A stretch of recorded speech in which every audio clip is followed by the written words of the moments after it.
बोले थे जितना पढ़ाई हो चुका है वो सारे का पीडीएफ भेजने के लिए। अच्छा, हम भेज देंगे, ठीक है, आज ही भेज देंगे तुम लोग को, ठीक है। जी सर।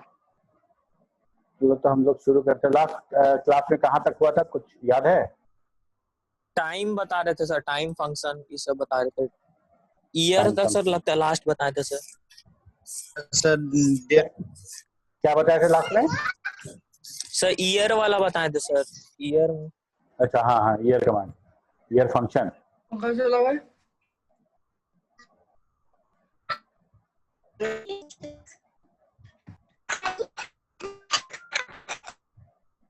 तो चलो हम लोग शुरू करते हैं, ठीक है।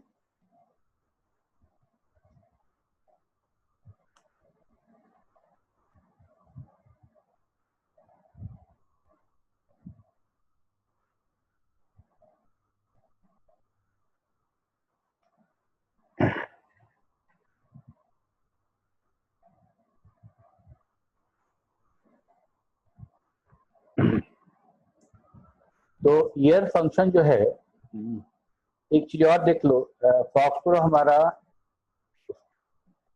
जो केस होता है कमांड का, अपर केस लोअर केस, उससे फ्री है। हम लोग कमांड अपर केस में या लोअर केस में हम लोग यूज कर सकते हैं, कोई इशू नहीं होता है, ठीक है। स्ट्रॉन्ग टाइप नहीं है ये, इसलिए तो हम जैसे हम यहाँ पे जब कमांड दिखाते हैं वहां पे दिखाते हैं हम कैपिटल लेटर में, कैप्स लेटर में, और जब हम यूज करते हैं तो हम ऐसे यूज करते हैं। तो कंफ्यूज नहीं होना है, हम दोनों तरीके से यूज कर सकते हैं। ईयर फंक्शन जो था वो ये था कि हम जो डेट प्रोवाइड करेंगे उस डेट में से वो ईयर हमको बताएगा, वो ईयर हमको बताएगा। और चूंकि फॉक्सट्रो हमारा 20th सेंचुरी का है, तो उस समय हम लोग अगर सेंचुरी ऑफ होता था, मतलब ईयर हम 2 डिजिट में दिखा रहे होते थे, तो जितना ईयर हम यहाँ देते थे वो 1900 के साथ काउंट होता था, है ना। मतलब हम देखें आज का डेट अगर हम दें और उसमें हम ईयर दे दे 20, तो हम ये नहीं सोच सकते कि 2020 दिया होगा, वो 1920 ही लेगा बाय डिफॉल्ट। जो ईयर देंगे वो 1900 के साथ ऐड हो जाएगा। अगर हमको 2020 के साथ कुछ डेटाबेस बनाना है तो हम सेंचुरी ऑन कर लेंगे, जब हम 2020 देंगे तो 2020 स्टोर करेगा, सिर्फ 20 देंगे तो 1920 ही स्टोर करेगा, ठीक है। यहाँ देखो दिखाए अंदर year date function. Date function हमारा जो है वो है हमारा करेंट डेट के लिए। ईयर करेंट डेट प्रोवाइड करेंगे तो हमको करेंट डेट मिलेगा। डेट ऑफ बर्थ अगर में कोई डेटा रखा हुआ है that is the date type, year के साथ प्रोवाइड करेंगे इसको तो उस डेट ऑफ बर्थ में से ईयर निकाल के बताएगा। और सिंपल अगर देखो यहाँ ऐसा नहीं होगा, यहाँ कर्ली ब्रैकेट छूटा हुआ है,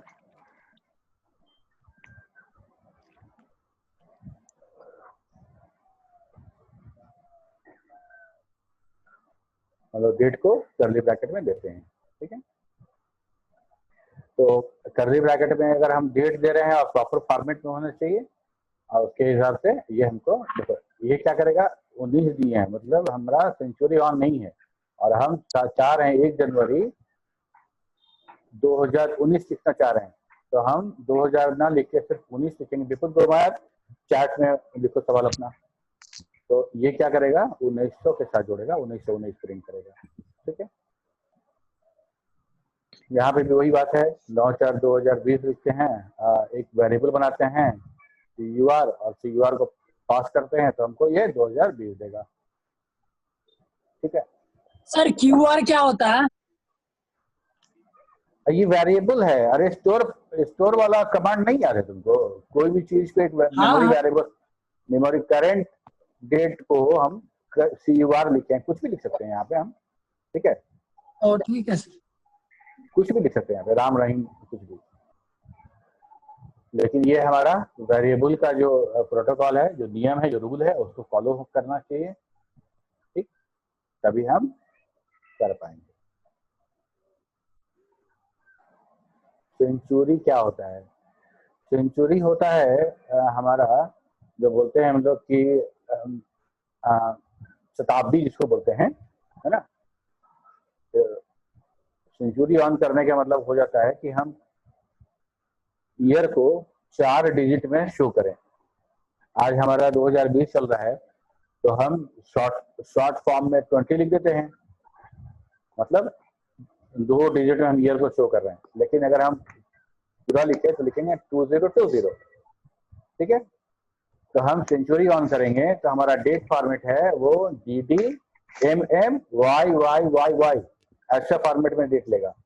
तो सेंचुरी ऑन करेंगे तो फॉक्सट्रॉट हमारा ईयर 4 डिजिट में लेना शुरू करेगा, पूरा कंप्लीट। तो ये सेंचुरी है ना, कंप्लीट सेंचुरी।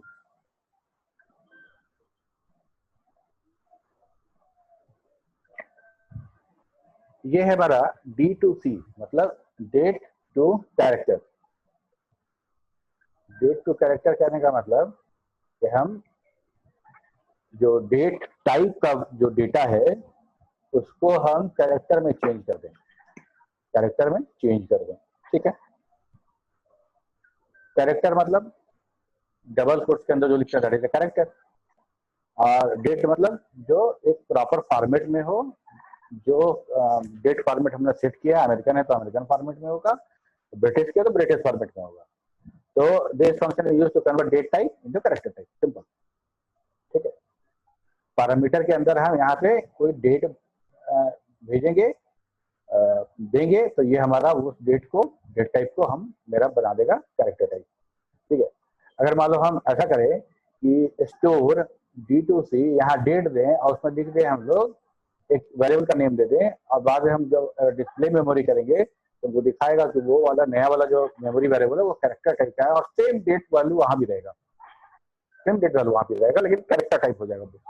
ये क्यों करना पड़ता है, या क्यों जरूरी है, या क्या होगा कि जब हम लोग को याद होगा तुम लोग को कि अगर हम किसी दो नेचर के डेटा को, दो टाइप का डेटा को अगर हम कंकैटिनेट करना चाहें, ज्वाइन करना चाहें, तो ये नहीं होता है, एरर देता है। क्यों? क्योंकि ये डेटा मेरा, जैसे मान लो हम लिखते हैं ही DOB इज, ये DOB है, ये डेट है और ये मेरा कैरेक्टर है। इसको अगर हम प्लस ऑपरेटर के साथ कंकैटिनेट करना चाहें, ज्वाइन करना चाहें, तो क्या होगा, ये फॉक्सट्रॉट एरर मैसेज देगा। क्यों? क्योंकि दोनों दो अलग अलग डेटा टाइप का डेटा है, ठीक है। तो अगर मान लो हम लोग इंडेक्स, याद है इंडेक्स जब हम लोग दो फील्ड पे एक साथ इंडेक्स करते थे, तो ये नियम था कि भाई दो फील्ड के साथ इंडेक्स तो कर सकते हैं, बट दोनों फील्ड हमारा डेटा टाइप एक ही होना चाहिए, दोनों डेटा टाइप एक ही होना चाहिए, ठीक। तो मान लो हम सिटी पे और डेट ऑफ बर्थ पे, या डिपार्टमेंट पे और डेट ऑफ ज्वाइनिंग पे, ऐसा करके हम इंडेक्स बनाना चाहते हैं। तो एक तरफ तो मेरा डिपार्टमेंट है, या एक तरफ मेरा सिटी है जो कि कैरेक्टर टाइप है, एक तरफ डेट ऑफ बर्थ है और डेट ऑफ ज्वाइनिंग है जो कि मेरा डेट टाइप है। तो हम अगर ऐसा लिखें index on name plus date of joining tag NMDOJ, अब मत पूछना NMDOJ क्या है, ये मेरा टैग नेम है ना। नेम का NM लिख लिए हैं, डेट ऑफ ज्वाइनिंग का DOJ लिख दिए हैं, NMDOJ, और टैग पता ही है क्या है। तो ये क्या होगा कि नेम और DOJ दोनों मिला के हम लोग इंडेक्स करना चाह रहे थे, नेम एज ए फर्स्ट की और DOJ एज ए सेकेंडरी की। लेकिन क्या होगा कि चूंकि दोनों दो तरह का है, कैरेक्टर है और डेट, ये डेट है, दोनों जोड़ के हम इंडेक्स नहीं कर सकते हैं, बिकॉज ये रूल में नहीं है, हमको दोनों फील्ड एक सा होना चाहिए। तो ऐसे सिचुएशन में हमारा D2C बहुत काम करता है, और हम क्या करते हैं, ये देखो ये DOB is plus D2C DOB, यहाँ पे हम लोग DOB डायरेक्ट कर रहे थे तो एरर दे रहा था, और यहाँ पे हम लोग क्या कर रहे हैं कि हम सीधे सीधे उसको कन्वर्ट कर दे रहे हैं। यहाँ पे क्या कर रहे हैं, index on name plus D2C DOJ tag NMDOJ, ये काम मेरा हो जाएगा, ठीक है। एक और एग्जांपल है name plus D2C issue date. Book library में नेम, स्टूडेंट का नाम, और उसके इशू डेट दोनों पे हमको इंडेक्स क्रिएट करना है। तो नेम तो होगा कैरेक्टर और इशू डेट होगा मेरा डेट। तो हम लोग अगर करना हो तो क्या करेंगे, हम लोग D2C यूज करेंगे और इसको हम लोग इशू डेट को कैरेक्टर में चेंज करेंगे। तो अब दोनों कैरेक्टर हो गए तो कोई इशू नहीं है, आराम से मेरा वो काम हो जाएगा, ठीक है। ठीक, इसका काउंटर पार्ट है मेरा character to date, character to date, ठीक है। कैरेक्टर टू डेट क्या करेगा, मान लो हम यूजर से डेट ले रहे हैं और डेट हम ले रहे हैं कैरेक्टर में डेट ले रहे हैं, और कैरेक्टर में डेट लेने के बाद उसको हमको डेट फॉर्मेट में चेंज करना है। देखो होता क्या है कि डेट में अगर रहेगा, डेट फॉर्मेट में डेट अगर है तो हम प्रॉपरली उसको चेक कर सकते हैं। ठीक है, मान लो मंथ 2 है, दूसरा मंथ दिया है यूजर, तो डेट जो है हमारा लीप ईयर में 29 से ज्यादा नहीं होगा, अदर देन में 28 से ज्यादा नहीं होगा। ठीक है, मार्च में 31 से ज्यादा नहीं होगा, या एक जो प्रॉपर फॉर्मेट है डेट का। लेकिन हम कैरेक्टर में लेंगे तो ये वैलिडेशन नहीं हो सकता है। कैरेक्टर में कोई भी कुछ भी डेट डाल सकता है ना। कैरेक्टर क्योंकि कैरेक्टर है, डबल कोट्स के अंदर डाल दिए हम कि भाई 35 फरवरी तो भी ले लेगा। ठीक, तो हम अगर मान लो ऐसा कोई सिचुएशन आता है जब हमको कैरेक्टर में डेट लेना पड़ता है और बाद में उसको वैलिडेट करना है या डेट टाइप में चेंज करना है, तो उसके लिए हमको ये वाला फंक्शन यूज होता है C2D। ठीक है, कुछ नहीं करना है, डेट को जो हम लिए हैं उसको पास कर देना है C2D में, और क्योंकि ये डेट ऑफ बर्थ जो है डेट में चेंज होने जा रहा है, तो ये वाला जो वेरिएबल होगा मेरा, ये वेरिएबल मेरा क्या होगा, डेट टाइप क्रिएट होगा। अगर हम डिस्प्ले में बनी हुई देखेंगे तो DOB1 will be date type और DOB इज कैरेक्टर टाइप। ठीक है, और अगर ये वैलिड फॉर्मेट में नहीं होगा तो तो इसको कन्वर्ट नहीं कर पाएगा और तुमको एरर मैसेज देगा। ठीक है, जैसे यहाँ पे एग्जांपल देखो कि 9वां महीना हमारा सितंबर होता है ना, हाँ सितंबर होगा, सितंबर में 31 डे नहीं होता है। अगर अमेरिकन फॉर्मेट में हम लिखते हैं 9 मतलब पहले मंथ, फिर डेट और उसके बाद फिर ईयर, तो ये हमारा प्रॉपर फॉर्मेट में नहीं है। लेकिन हम DOB पर इतना लिखेंगे तो कोई दिक्कत नहीं है, ले ही लेगा। लेकिन जैसे ही हम चेंज करेंगे डेट फॉर्मेट में, तो ये क्योंकि फॉर्मेट जो है रूल तो उसके अकॉर्डिंग नहीं है, प्रॉपर डेट फॉर्मेट में नहीं है, तो ये इसको एरर देगा। तो हम लोग अभी 2 कमांड देखें, D2C और C2D, मतलब डेट को कैरेक्टर में चेंज करना और कैरेक्टर डेट को फिर वापस डेट में चेंज करना। ठीक है, DOW पहला जो वीक का पहला दिन है वो संडे होता है अकॉर्डिंग टू फॉक्सट्रो, और उसके हिसाब से हम किसी भी डेट में हम निकाल सकते हैं कि वीक का कौन सा दिन है ये, है ना, वीक का कौन सा दिन है, date of week, day of the week. ठीक है, जैसे यहाँ देखो लिखते हैं DOW डेट, मतलब ये करेंट डेट का है। अगर हम DOB करेंट डेट दें तो हमको ये प्रिंट करके देगा कि भाई आज कौन सा साप्ताहिक कौन सा दिन है। आज हम लोग का थर्सडे है, तो अगर संडे से जुड़े Sunday, Monday, Tuesday, Wednesday, Thursday, आज हमारा 5वां साप्ताहिक दिन है, तो ये हमको ये हम देगा। और ये हमारा है character date of week. Character date of week मतलब डेट ऑफ वीक को कैरेक्टर में देगा। कैरेक्टर मतलब कि हमको नाम देगा वीक डेज का। अगर हम ये आज का डेट अगर हम दें तो ये हमको आज लिख के देगा कि भाई आज टुडे थर्सडे, है ना। DOW print the week days in number, whereas the CDOW will print weekdays in the character। यह भी हमको पहला दिन संडे मानेगा और उसके बाद से अकॉर्डिंगली वो करेगा। तो जैसे मान लो हम लिखते हैं 16 अप्रैल 2020, 16 अप्रैल को जो दिन होगा वो दिन हमको प्रिंट कर देगा। ठीक है, वो हमारा थर्सडे था।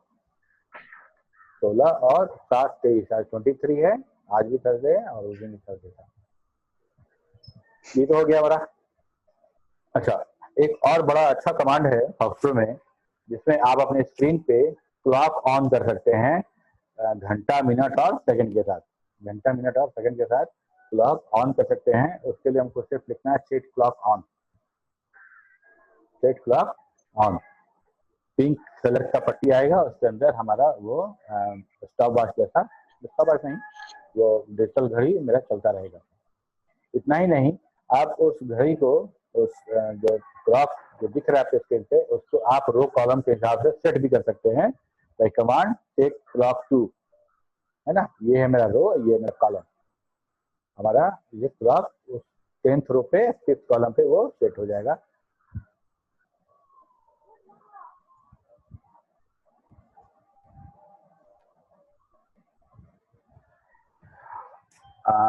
देखो अब हम लोग देख रहे हैं कि डेट तो हम लोग यूज कर रहे हैं, और डेट पे क्या अर्थमेटिक अप्लाई कर सकते हैं, क्या हम लोग कैलकुलेशन कर सकते हैं, क्योंकि हमको पता है कि डेट का कैलकुलेशन जनरल नंबर्स के कैलकुलेशन से डिफरेंट होता है, ठीक है।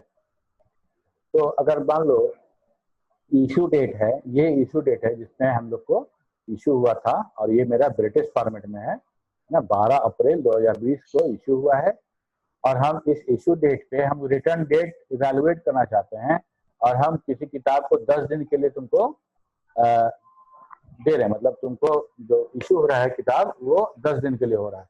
तो हम इशू डेट के जैसे ही इशू मतलब प्रोग्राम बना रहे हैं हम लोग, इशू डेट ले लिए, इशू डेट हम डेट कमांड से ले लेंगे। डेट कमांड मेरा क्या देगा, करेंट डेट देगा, करेंट डेट से हमको आ गया, उसको इशू डेट में रख लिए, ठीक है। और अब इशू डेट के आधार पे हम निकालना चाहते हैं कि तुम्हारा रिटर्न डेट क्या होगा, ठीक है। तो रिटर्न डेट क्या होगा या ड्यू डेट तुम्हारा क्या होगा, तो हम लोग क्या करेंगे कि रिटर्न डेट बराबर issue date plus 10, that is the number of day. तो हमारा ये डे आ जाएगा। तो अभी तो सिंपल है, मान लो कि 12 है तो 12, 10, 22 तारीख को आपको लौटाना है। लेकिन अगर मेरा 30 अप्रैल होता तब कैसे निकलता, 28 अप्रैल होता तो वो दूसरे मंथ में जाता, ठीक है। तो वहां मेरा ये भी बढ़ेगा, फिर घट जाएगा, ये बढ़ जाएगा, फिर मंथ बढ़ जाएगा। तो वो सारा का सारा कैलकुलेशन फॉक्सट्रो इंटरनली कर लेता है, ठीक है। इतना ही नहीं, हम घटा भी सकते हैं। अगर रिटर्न डेट हमको पता है तो हम माइनस करके हम इशू डेट भी निकाल सकते हैं।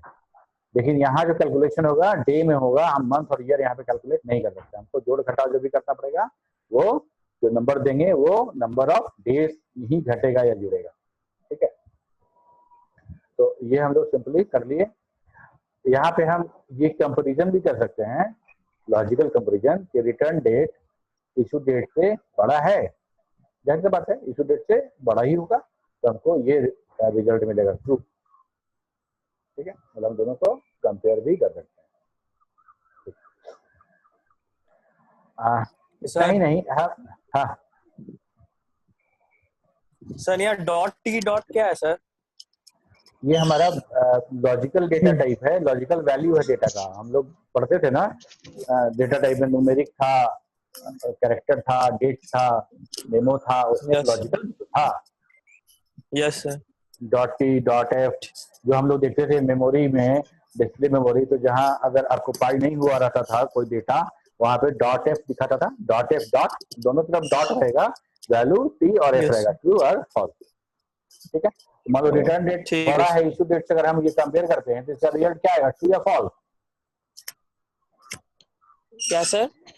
Return date greater than issue date. अगर हम ये कंपेयर कर रहे हैं, कंपैरिजन कर रहे हैं रिटर्न डेट और इशू डेट में, और रिटर्न डेट तो इशू डेट से बड़ा ही होगा, तो इस कंडीशन में हमारा यस या नो या ट्रू या फॉल्स क्या आएगा रिजल्ट? ट्रू आएगा। ट्रू आएगा, वही ट्रू यहाँ पे ऐसे दे रहा है ना। हमारा जो लॉजिकल डेटा है वो ट्रू और फॉल्स के शक्ल में ही आएगा, जिसको हम लोग इफ में फॉर्म में जो यूज करते थे कंपैरिजन, इसी ट्रू और फॉल्स को काम करता था, ठीक है। और हाँ, तो हम ये जो डेट अर्थमेटिक है ये हम आराम से यूज कर सकते हैं अपने कमांड के साथ भी, ठीक है। अब मान लो डेटा स्टूडेंट डेटाबेस में सबका डेट ऑफ बर्थ लिखा हुआ है, ठीक, और आज हमको उसमें से कौन से लोग 21 साल और 21 साल से ऊपर के हैं उनको फाइंड आउट करना है ना, एक कमांड के साथ। आज डेट जो है करेंट डेट, आज किसका 21 साल पूरा हो गया या उससे ज्यादा है, हमको फाइंड आउट करना है। तो सिंपल कुछ नहीं लिखना, हमको list for date minus DOB. Date में से डीओबी अगर हम घटाएंगे तो हमको टोटल नंबर ऑफ डेज मिल जाएगा, एज मिलेगा नंबर ऑफ डेज के रूप में, लेकिन हमको साल के रूप में निकालना है तो उस नंबर ऑफ डेज को 365 से भाग दे देंगे तो ये हमको साल में मिल जाएगा। और उसको हम लोग ऑपरेटर और लगा के रिटर्न इक्वल टू 21 करेंगे। ये हमको सिर्फ उन्हीं को दिखाएगा जिनका एज आज के डेट में 21 या 21 से बड़ा है। ठीक है, सर यहाँ जो नंबर डेट बराबर लिख इनपुट देंगे। करवाएंगे सर, तो हाँ अमेरिकन फॉर्मेट में देंगे सर? क्या जो बोले? डेट और डीओबी लिखेंगे अमेरिकन फॉर्मेट में देंगे सर? देखो डीओबी जो है ये हमारा डेटाबेस है, लिस्ट कमांड कहाँ यूज करते हैं हम लोग? हाँ सर, तो डेट तो इनपुट कराना हो, डेट तो देना होगा ना सर आज का, जैसे जो भी डेट है। डेट, ये डेट फंक्शन है बाबू, देखो ये करेंट डेट सिस्टम का लेगा। यस ये सर। आज का डेट जो सिस्टम में होगा हमारा, अगर तुम देख यस पा रहे सर। हो मेरे यहाँ पे तो दिखा हुआ है ना 23 अप्रैल, यस सर। है ना? तो ये आज का डेट हो गया, ये वाला डेट मेरा आज सिस्टम में जो डेट होगा आज का वो डेट ये ले लेगा। और डीओबी ये मेरा डेटाबेस का फील्ड है। आज अच्छा, के डेट उसमें में पहले से, से ही मतलब सर हम लोग ऐसा फील्ड बना चुके हैं हाँ बिल्कुल, डीओबी का। हाँ वही बोल रहे हैं कि अगर लिस्ट ऑल द स्टूडेंट, यहाँ देखो फॉर एग्जांपल क्या लिखा है, if we want to list all the student whose age is greater than equal to 21। ठीक है, तो हम स्टूडेंट डेटाबेस में से क्या यूज कर रहे हैं, उसमें से वो सारे स्टूडेंट को लिस्ट कर रहे हैं जिनका एज 21 या उससे ज्यादा है। तो करेंट डेट में से डेट ऑफ बर्थ माइनस कर दिए यस सर। और ये हमको नंबर ऑफ डेज में एज दे दिया, age in number of days, और उसको नंबर ऑफ डेज में 365 से भाग दे देंगे हम, तो हमको वो एज आ जाएगा। तो एज जब आएगा तो हम उसको 21 से कंपेयर कर लेंगे। ठीक है, ठीक है सर। इसके बाद हमारा आता है str फंक्शन। ठीक है, it converts numeric data into character. अब अभी तक हम लोग देख रहे थे कि डेट को हम लोग कैरेक्टर में चेंज किए थे। ठीक है, तो डेट को तो कैरेक्टर में चेंज कर दिए, और अब हम देख रहे हैं क्या कि एक नंबर को कैरेक्टर में चेंज करना है, क्योंकि हमको इंडेक्स करने के लिए कैरेक्टर के साथ नंबर का भी तो हो सकता है कि जो जरूरत पड़े, जैसे हम लोग डेट यूज करते हैं। तो यहाँ पे करना क्या है, सिंटेक्स देख लो एक बार, तब हम और आगे बताते हैं कि नंबर, जिस नंबर को हमको चेंज करना है वो नंबर, या वो नंबर वेरिएबल में हो सकता है तो हम लोग वेरिएबल पास करेंगे, या तो डायरेक्ट नंबर भी पास कर सकते हैं। इसे हम लोग लिखते हैं नंबर और वेरिएबल। ठीक है, कॉमा देके लेंथ और कॉमा देके डेसिमल पॉइंट, क्योंकि हमारा डेट के साथ तो डेट फॉर्मेट में पूरा का पूरा डेट मंथ ईयर सब होता था, उसको अलग अलग काट के हम लोग नहीं देख सकते थे। लेकिन यहाँ पे हमारा नंबर के साथ ये है कि हम नंबर को अलग अलग, उसका क्या लेंथ है, उसका डेसिमल पॉइंट कितना है जिसको हमको चेंज करना है, ये पूरा करना है। ठीक है, तो ये दो पार्ट जो है हमारा लेंथ और डेसिमल, ये ऑप्शनल है, जरूरी नहीं है। तो आर्गुमेंट जो हमारा है, 3 आर्गुमेंट है। तो आर्गुमेंट में एक आर्गुमेंट होता है कि वो मैंडेटरी होता है, वो देना ही पड़ेगा आपको, जिसके बगैर वो फंक्शन काम नहीं करेगा। कुछ आर्गुमेंट ऐसे होते हैं जो ऑप्शनल होता है, अगर आप नहीं देंगे तो उसके लिए फंक्शन एज्यूम कर लेगा कि उसका वैल्यू ये होगा, इसीलिए आपने नहीं दिया है, बाय डिफॉल्ट कुछ वैल्यू एज्यूम कर लेगा। तो हमारा str फंक्शन में ये वाला लेंथ और डेसिमल पॉइंट जो है ये हमारा ऑप्शनल है, नहीं भी देंगे तब भी वो लेगा। ठीक है, लेंथ अगर हम प्रोवाइड नहीं करेंगे तो पूरा लेंथ ले लेगा, डेसिमल पॉइंट हम नहीं देंगे तो पूरा ले लेगा। ठीक है, लिखे हैं length and decimal part parameter are optional. ठीक, अब एक एग्जांपल देख लो। अच्छा, str फंक्शन एक काम और क्या करता है कि राउंड ऑफ कर देता है जब चेंज करता है। तो राउंड ऑफ करने का मतलब, जैसे मान लो 345.54 है, इसको राउंड ऑफ करेंगे तो मेरा 346 हो जाएगा। ठीक है,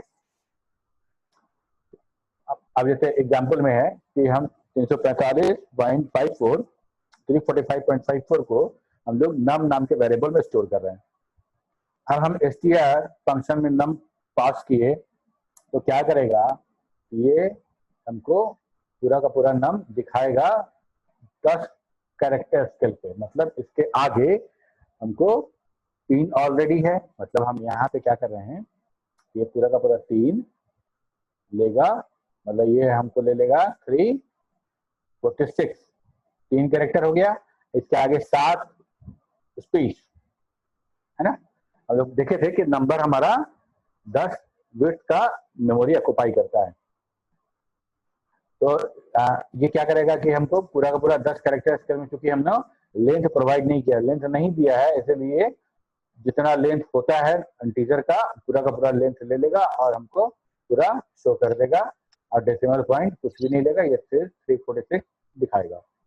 ठीक है सर ऑटोमेटिकली राउंड फिर से समझाइएगा तो। क्या बोल रहे हो? ऑटोमेटिकली राउंड सर फिर से समझाइएगा। राउंड ऑफ कहने का मतलब ये होता है कि अगर मान लो हम आप अभी भी तुम देखोगे कि तुम कहीं जाते हो और तुम्हारा बिल आता है 300 रुपया और 50 पैसा, ठीक है, तो राउंड ऑफ में 300 रुपया ले लिया जाता है। ठीक, तो राउंड ऑफ का एक तरीका है, आप लोग आगे देखेंगे मैथमेटिकल फंक्शन में, कि हम लोग उसको राउंड ऑफ करते हैं या तो फ्लोर की तरफ या तो सेलिंग की तरफ।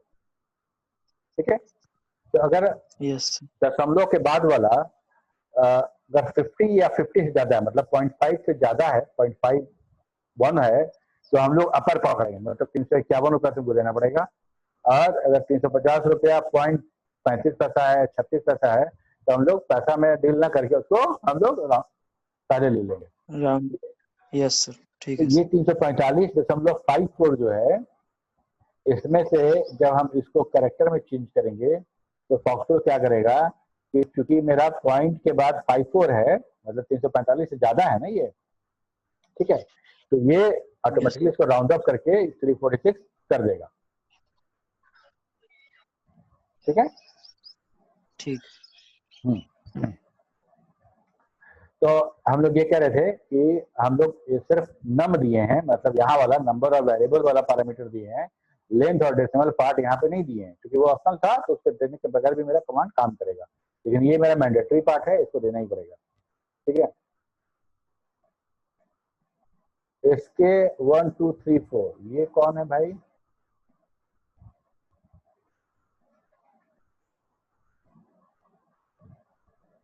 एक मिनट रुक जाओ तो।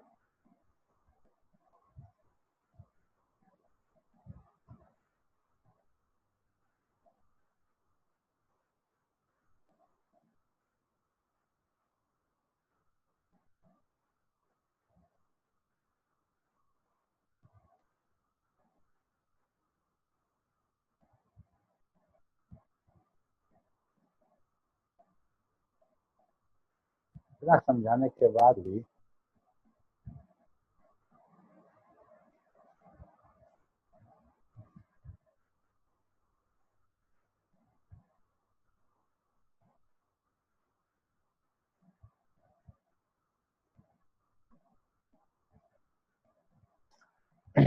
अच्छा, तो अब हम लोग देखते हैं कि दूसरा वाला लेंथ देंगे तो क्या होगा, है ना? लेंथ देते हैं तो क्या होता है। जब हम लेंथ देंगे, देखो इसका लेंथ क्या था, 10, नंबर का बाय डिफॉल्ट लेंथ 10 था। अब हम लोग दे दिए यहाँ पे कॉमा 3 दिए, तो ये सिर्फ 3 लेंथ का ही डेटा स्टोर करेगा।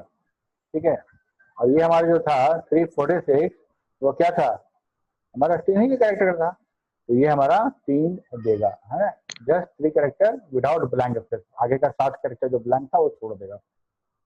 ठीक, अब हम लोग लिख लेते हैं num 5 1, तो ये क्या करेगा, यहाँ देखो 1 2 3 डॉट हो गया 4, ये हो गया 5, टोटल 5 नंबर को कन्वर्ट करेगा, दशमलव के बाद एक कैरेक्टर लेगा, और ये हमारा 345.5 को कन्वर्ट करेगा। ठीक है, तो ये हम अगर हम लेंथ निकालें, एलियन फंक्शन से अगर लेंथ निकालें, तो यहाँ पे निकालेंगे तो हमको ये मिलेगा 10, ये मिलेगा 3, ये मिलेगा 5। और सर डॉट को भी एक कैरेक्टर के रूप में ले रहा है, मतलब एक लेंथ उसके बिल्कुल, लिए भी ले रहा है। हाँ, तो हम लोग फील्ड बनाते थे डेटा, जो क्रिएट कमांड से जो हम लोग डेटाबेस बनाते थे, उसमें हम लोग यही काम करते थे कि अगर हम लोग को रखना है 3 इस साइड रखना है, 2 उस साइड रखना है, तो हम लोग 6 लिखते थे वहां लेंथ में। ठीक है,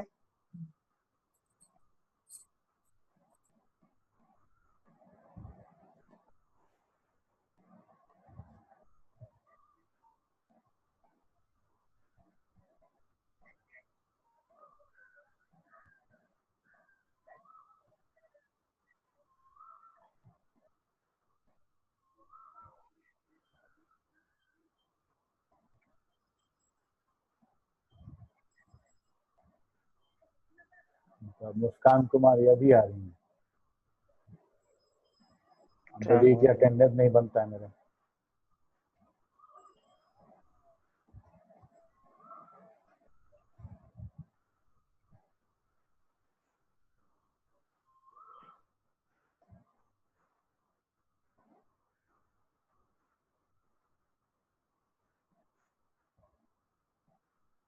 चलो ठीक है। तो इसको जब हम प्रिंट करेंगे तो क्या हो जाते हो, ये 7 कैरेक्टर आगे छोड़ के तब नंबर प्रिंट करेगा, और ये वाला प्रिंट करेगा एकदम एज पे प्रिंट करेगा।